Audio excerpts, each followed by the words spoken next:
It is really hard to find the perfect words to introduce this report. I could start with topics like pollution of the oceans, wars fought over resources, governments violating human rights. Nothing, I could say, would be new for you. We are all aware of the state our planet is in. Many of us developed a strong awareness for sustainable, environmentally friendly living. Some demonstrate against war. Some are acting as human rights activists to end unnecessary suffering. But as long as we are dependent on oil and gas from countries with questionable leaders, we will fuel future wars. We will fuel suffering and disbalance. Prospectomics is a trans-European project that wants to change this. Prospectomics is an EU project funded under the program Future Emerging Technologies, FET. The program in general is meant to fund scientific discoveries or scientific developments that have the potential to be disruptive. All the techniques that are required were too expensive then, but are a lot cheaper now, and so it can be done now. But to do science on that topic, researchers need samples. These have to be collected from the seafloor of the Barents Sea. This is the story of 4.5 scientists on their cruise to get those important samples that will be the foundation of the Prospectomics project.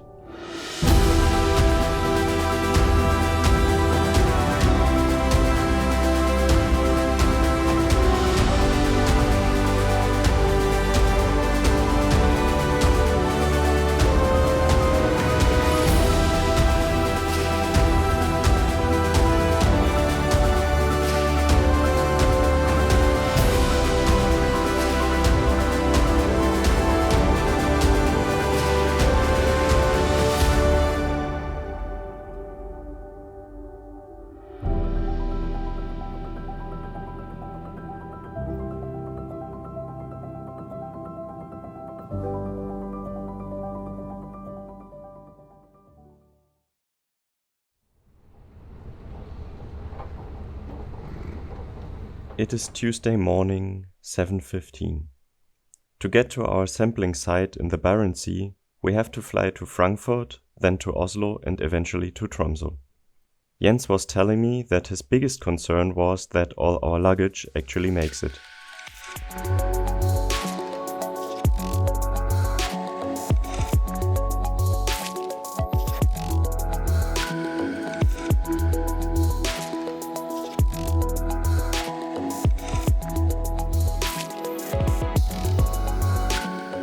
We have to go all the way out and back in to the domestic terminal. The problem is that we have to check in again. Can you tell me again what was happening, because I didn't hit the record button? So we were just informed that we actually had to pick up our luggage, and put it through customs, but we didn't know that, so we didn't do it. So we don't know where our luggage is. But the nice guy said it's okay, so let's hope for the best.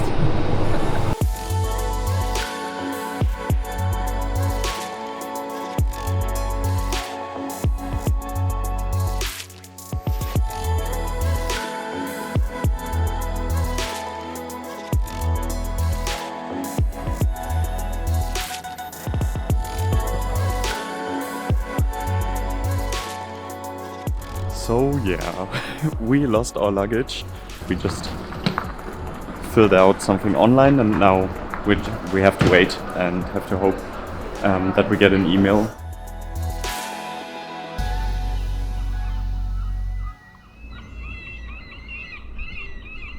So, luggage is at the airport. I made a reservation at the reception. 9:15, there will be a van picking us up, bringing us to the airport so we can get our luggage. The delayed luggage, which is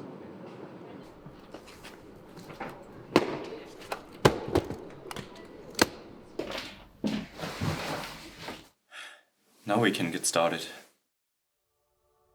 What we're doing in Prospectomics is that we want to use molecular biological techniques to explore hydrocarbon seepage. I would describe it as a project that is based on microbial stuff. If there are some fragments like DNA or something that is kind of broken down, like something you could trace on the seafloor and get information if there's oil or gas underneath the seafloor.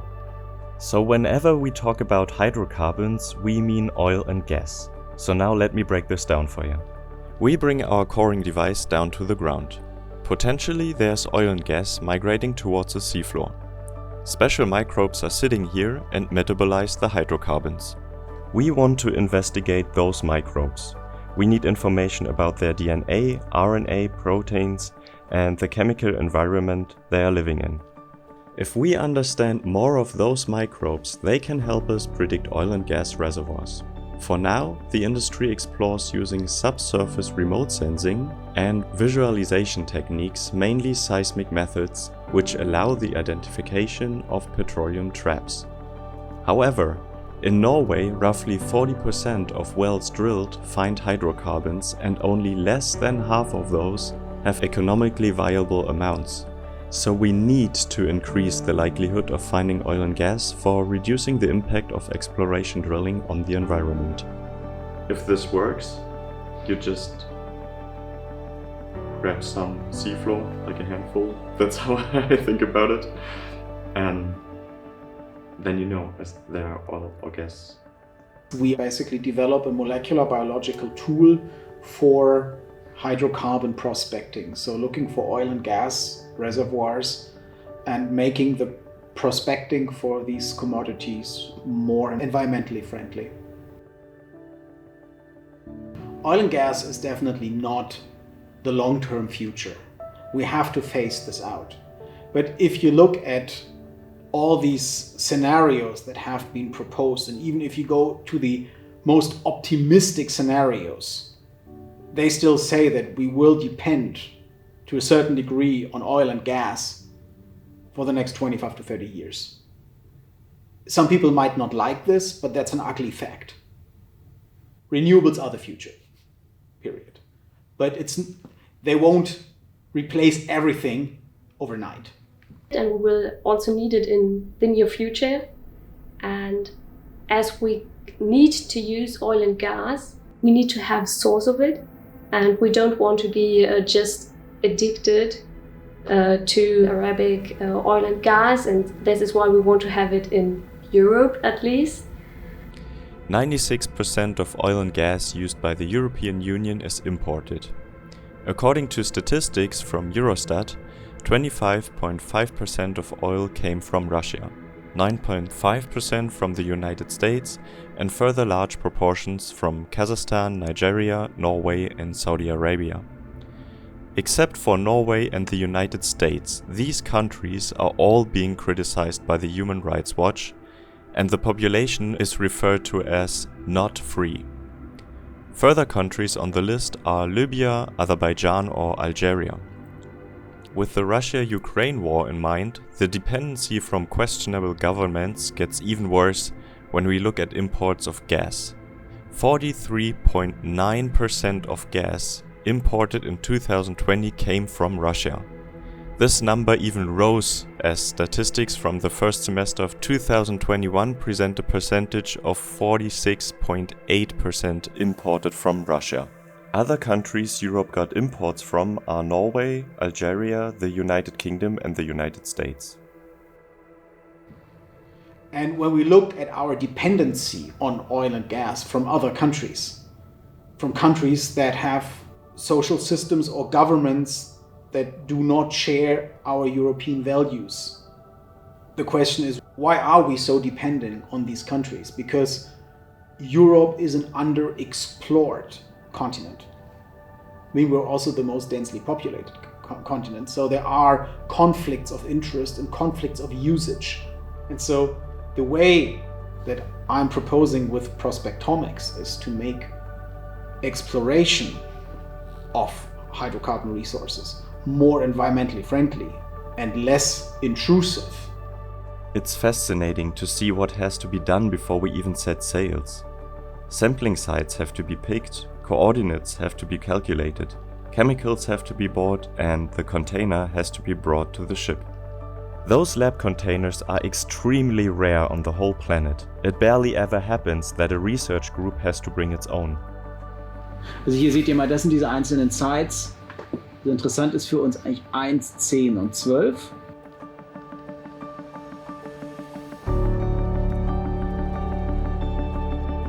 Und so hätte ich gerne den Meeresboden. Das ist so ein Traum. Herrlich langweilig, weich.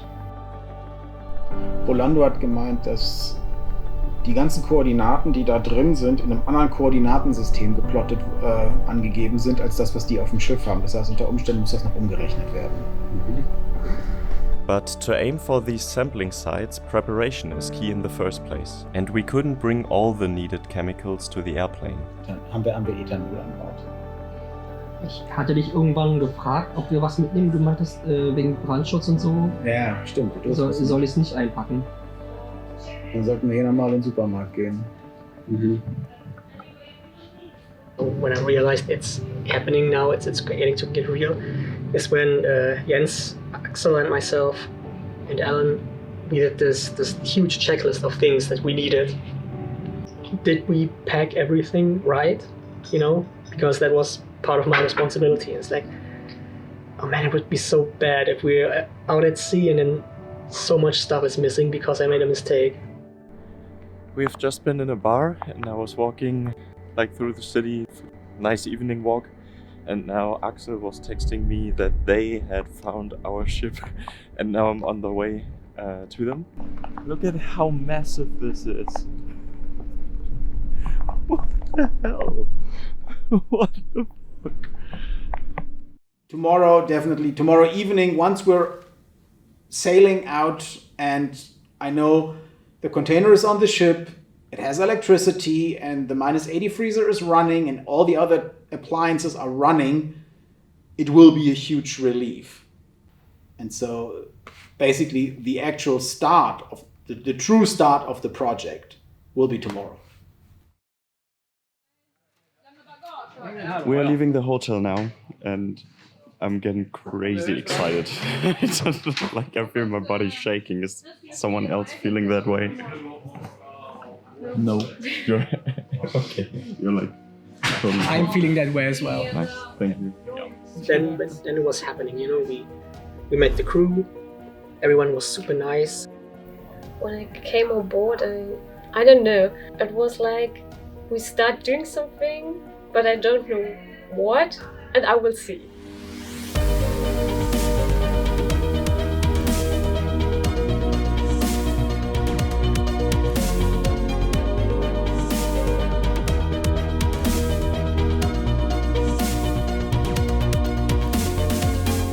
So weather is going to be interesting at this time of year. Nope. Vidar here is the one who has some experience with the Pore. Some years ago though, we'll figure it out. Yeah, but he has done quite a lot of coring. Then we did some dry exercises, you know, about how the coring actually worked. Then it started to, you know, click what exactly we're doing. In the harbor basin, we could learn to handle the coring device safely without the waves that are awaiting us on the open ocean. Meanwhile, Axel is setting up the electricity for the lab. I'm trying to connect the electricity. And there are different networks in Norway and in Europe, and that is a problem, but I think they can solve it.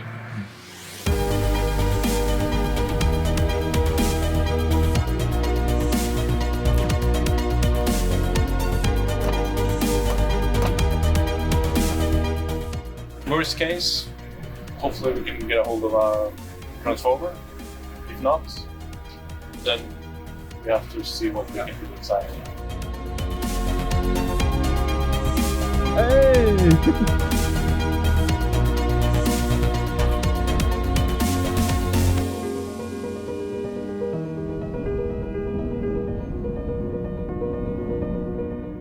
Well, I think the biggest challenge is the weather. Weather is our biggest liability here. If weather goes bad, that's it. If the ship is moving too much like that, there's no way, you cannot handle course. I mean, seasickness, who knows? That could be a problem. Let's hope not. Now we're in the fjords and the sea is flat. Everything's fine. But tomorrow when we wake up, we will face the open sea.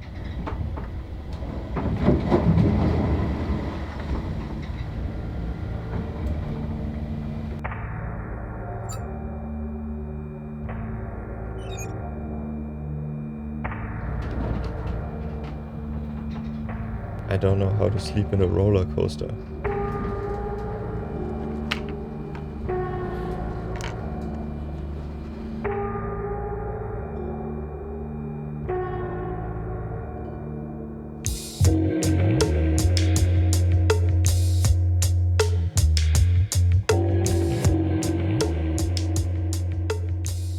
The truth is, I couldn't hold the camera that morning.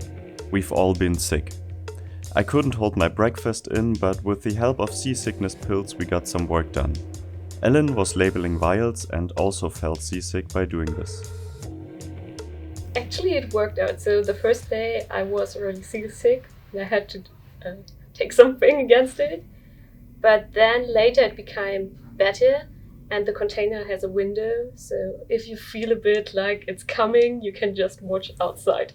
Already at the second day at the Barents Sea, we mostly overcome seasickness and we established a good workflow. Paired with good weather, we could even get the first samples.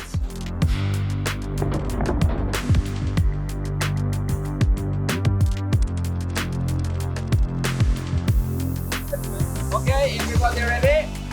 Okay, lift it. We had to get this, I don't know how many kilos, it's like 250 or something, that thing into the water. So in order to do that, we had to lift it on a crane. We put some ropes onto it in order to stabilize it. And then getting it over the water was Axel's job. He used the A-frame. You know, some crewmates were helping us because it's like 6 people, I think, yeah, 6 people we were. Getting that thing in and out. Das Kerngerät ist ein Stahlrohr mit einem fetten Gewichtssatz oben dran und das hängt am Seil. Nur 350 Meter Stahlseil und dazu hast du den Kief auf dem Schiff.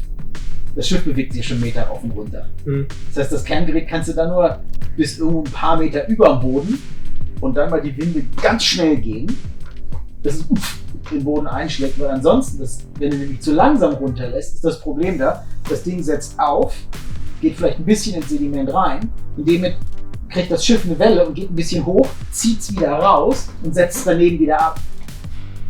Dann hast du oben eine gedoppelte Sequenz drin unter Umständen. Think about it, there is a weight of way over 100 kilos hanging on a rope, swinging freely. And this is like a pendulum. If that hits you, you're gone. And this must not happen. And safety is the #1 prerequisite. If that's not given, I mean, the captain will just abort deck work at a certain time. From time to time, the captain stopped the operation due to larger waves, but we've been extremely lucky that we could do this work for almost 8 days straight, which is very uncommon if you think about usual weather conditions in the Barents Sea at autumn.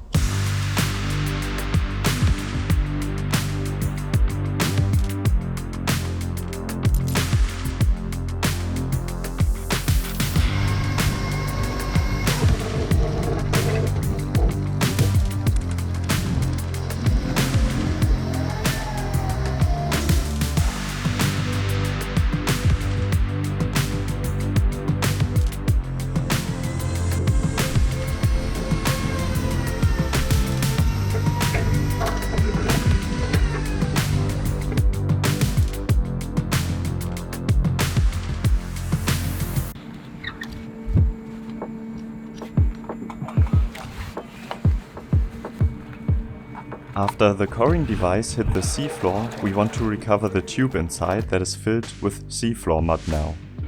Der Kern kommt hoch, da müssen wir sehen, wie er abgelegt wird. Und dann ist es halt als erstes messen, wie lang ist der Kern, sprich Zollstock von hinten reinstecken, gucken, ab wo ist es ungefähr. beschriften. Dann abschneiden an der Stelle, Kappe drauf. We were cutting off the bottom of the core that went into the lab, where Alan prepared it for microbial cell counting.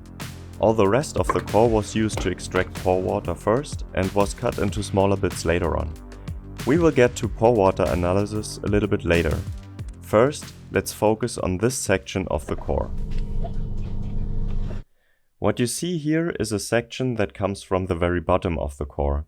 We were sampling a small defined volume from here for cell counting. Counting of microbial cells will help us determine where to expect more microbial life later on. Jetzt bis 0,5 drücken. Abstreifen.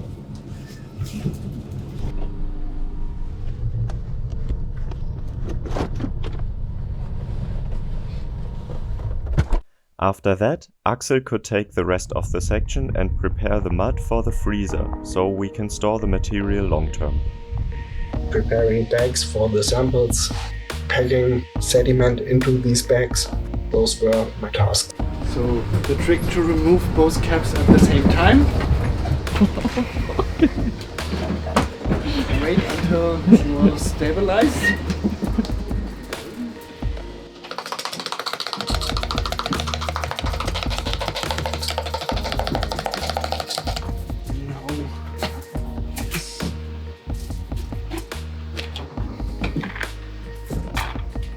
Voila. Scraping off the material that was in touch with the barrel to avoid any contamination in the sample. Looks like building a sandcastle with mud. That would be expensive sandcastle.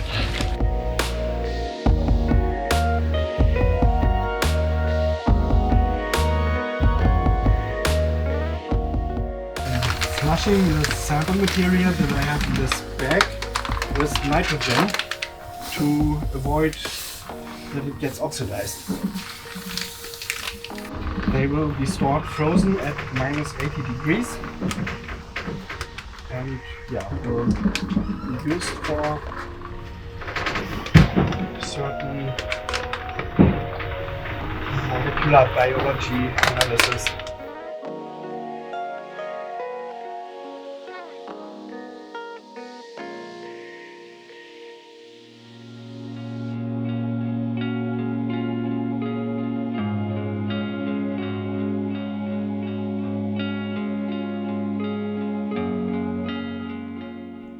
Now let's talk about the other 1.5 meters of the core and pore water sampling. We extracted pore water every 20 centimeter from the core. This way we can get a vertical profile of concentrations of sulfide, anions and cations. With this information we can learn more about the environment that the microbes are living in. What we're trying to do right now is extracting some core water from these cores. And in order to do this, we insert these little rhizomes and then attach a syringe on it to create a vacuum within the syringe to draw the water into it.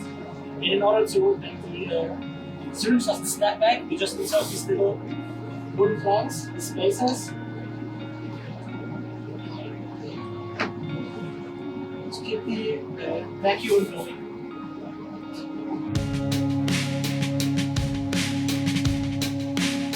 Over the whole cruise, we took 50 cores. We got pore water every 20 centimeters. And this water had to be refilled into lots of smaller vials for all the different analyses that Ellen needs for her PhD thesis. Ellen was working in the lab. I think she had easily the hardest part of this trip, I think. We get up at 8 and she went into the container. And we were done on deck on 6, 7 and she was in the container the entire time. She took some samples for methane, she took some samples for cell counting. Distributing pore water and doing a lot of other things like preparing those samples for sulfate reduction rate measurements. So I'm aliquoting the pore water for the different kinds of analysis. So cations, anions, and so on. Yeah, and it will take long because we have many pore water samples. We had tons of pore water. I think in the end we have about 500 samples of pore water, and I had to process all of them on the ship. It took a long time. And in the end, it was just mechanically doing the pore water. I think it was okay because you need all the samples, and the task you have to do on board, you have to do it. And if you don't finish, you have, in the end, less sample material for your work. So this is why you go on until you can't do it anymore. And it worked, so I did it.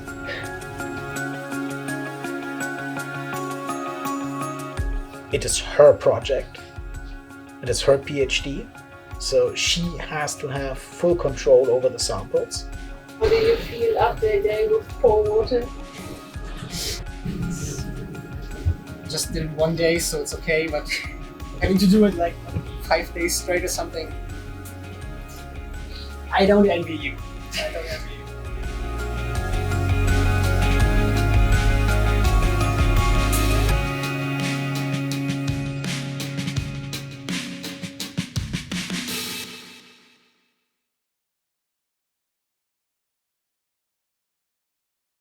What are you guys doing in the morning?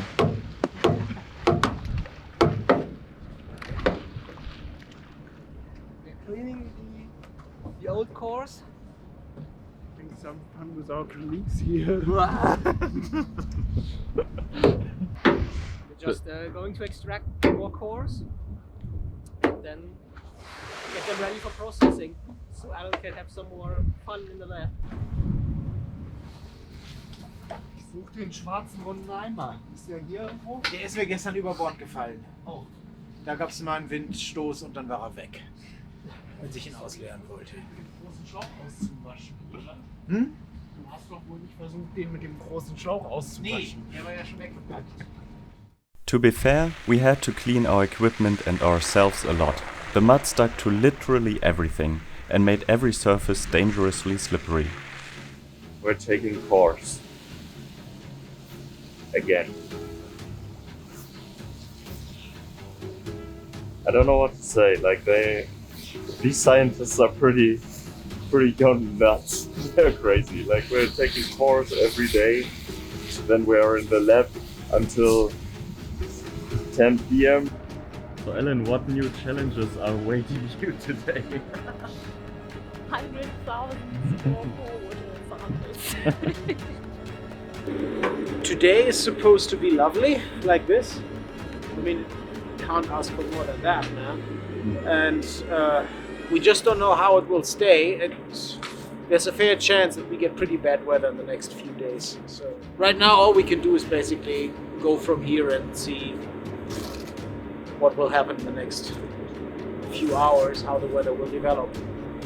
The weather was fine, but when the corer came up, it was empty. That's what's left.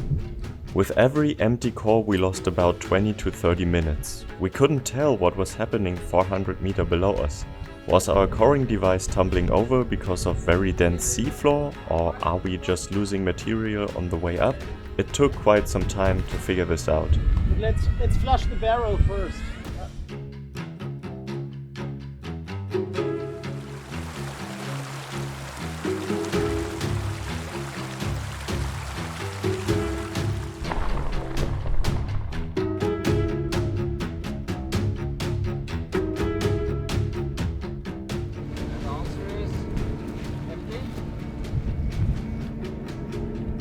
Empty.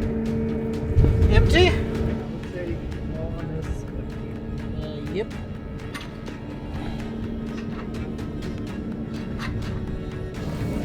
I mean, what could happen is that it goes in very little and then topples over because there's hard ground underneath. Later on, we noticed that the lid on top of our coring device was broken. This lid prevents the material from being flushed out when we get the corer back on deck. The lid of the corer has a seal, and that seal is broken. Oh, That should be fine. should be fine? Yeah, should be fine. So now we are building a new seal with our makeshift technology here.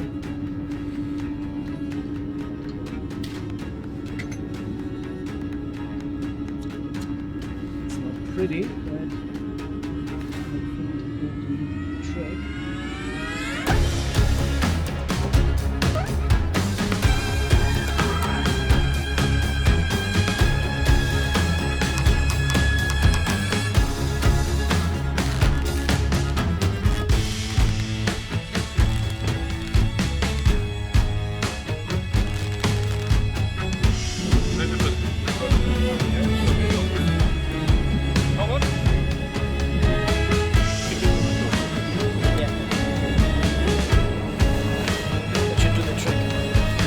With the help of a little bit of rope and rubber, we fixed it.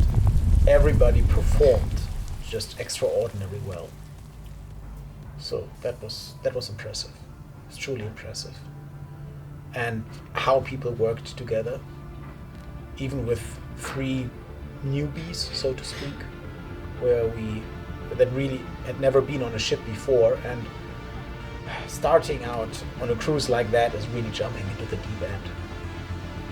Now keep in mind that we are in the far north in the end of October, beginning of November. Most of the time we were facing night and the weather started getting worse.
The working days got longer every day, and the weather did nothing to motivate us. So yeah, it can get worse. It's snowing. Lovely. It was cold, it was wet, it started to snow for a moment. It was a dream. Welcome to Norway.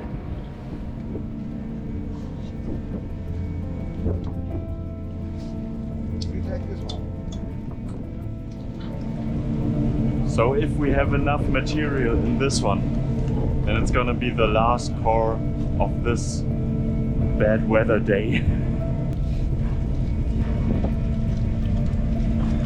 Oh, yeah. Wow. This would be a long one. Enough material means we need a section of more than 1 meter. Oh yeah. Yep. Let's consider a long one, and we are happy with 2. Yeah, this will be 150 or something. Yes. Yeah, I think we maxed out today in terms of number of samples and number of cores and so on. With 5 people here on board, it's simply impossible to do more. I think we did 10 cores, although the final one was a failure. So we had to do that twice, so actually we did 11. So to speak. So yeah, very productive day. But it's not over yet.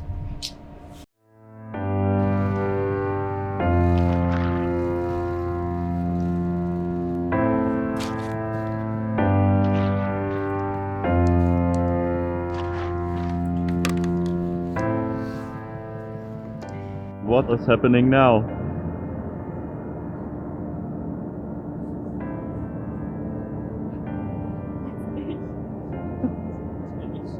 Okay. So it's 9 p.m. and the day had way too many hours, so these guys can't tell me anymore what they are doing.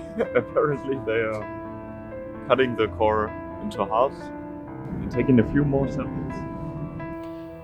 The shortage of hands, I think, turned out to be our major concern or our major issue here, that we could have taken more samples, but we would not have had the chance to process them. We just ran out of time and out of hands, and our working days were already stretched to an absolute max. And I mean, we could all feel that after a few days of working on such long hours, we were all worn down. And the energy level reached some critical lows in between.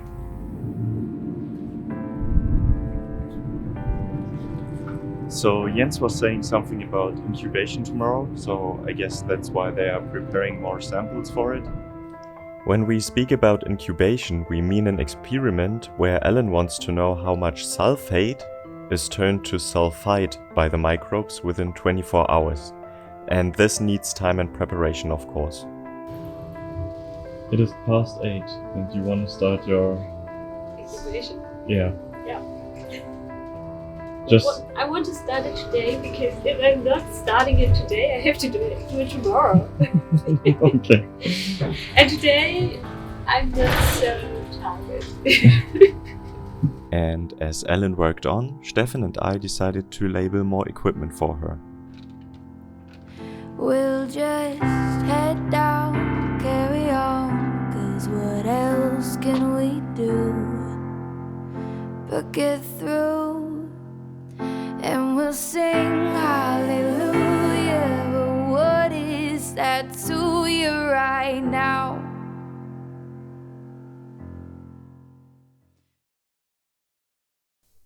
And then, nature rewarded us for staying awake that long. Northern Lights, like live on camera.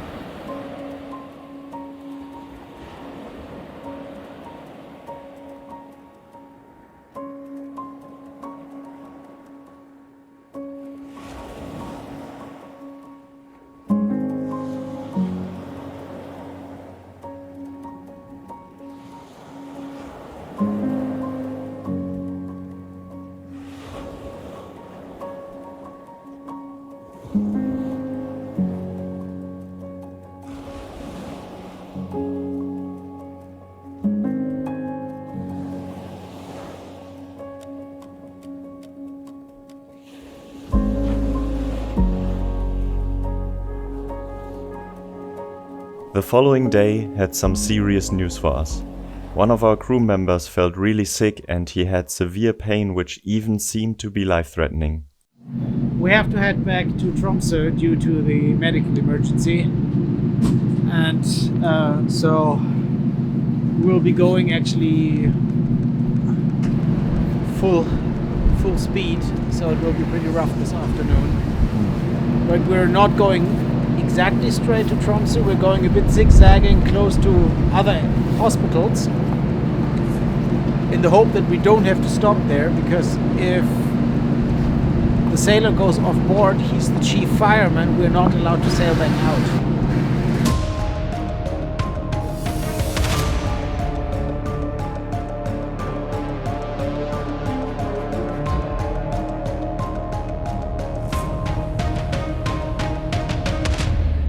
Good morning. We were rushing through the night to get our crew member into the hospital. I think it took about 10 to 12 hours, the whole ride.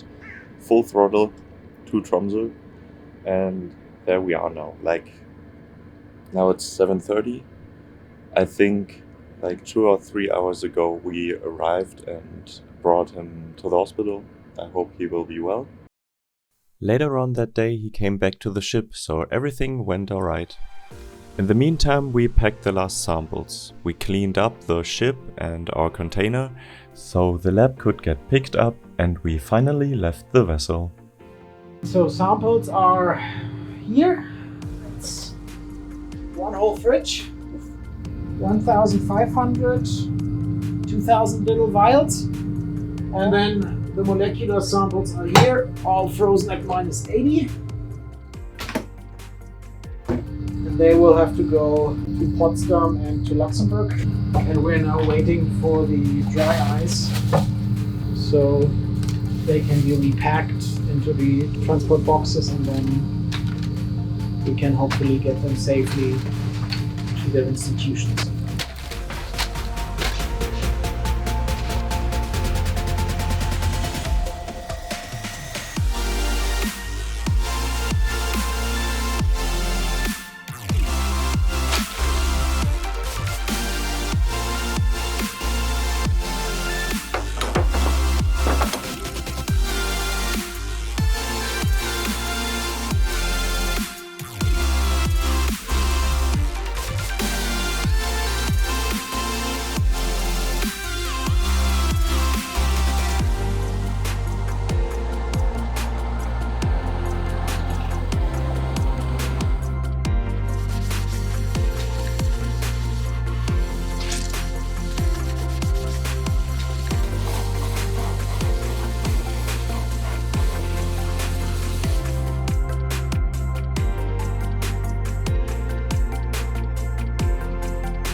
And now it's, I think, mainly up to Ellen and the other groups involved to produce nice results.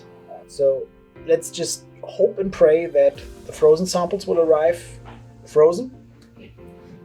So hopefully by the end of the week we have them.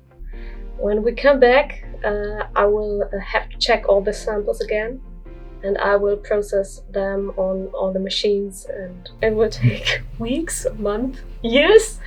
She calculated just for the anion analysis, the chromatography system will run 500 hours. I think those samples, just the first run through those, will take us, I'd say, a year. Before we really know, before we have a first rough understanding of what's going on. So finally, these ambitious scientists got the samples which will play an important role in the future of sustainable European oil and gas.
Thank you guys for this opportunity. That was crazy. That was crazy. Thank you.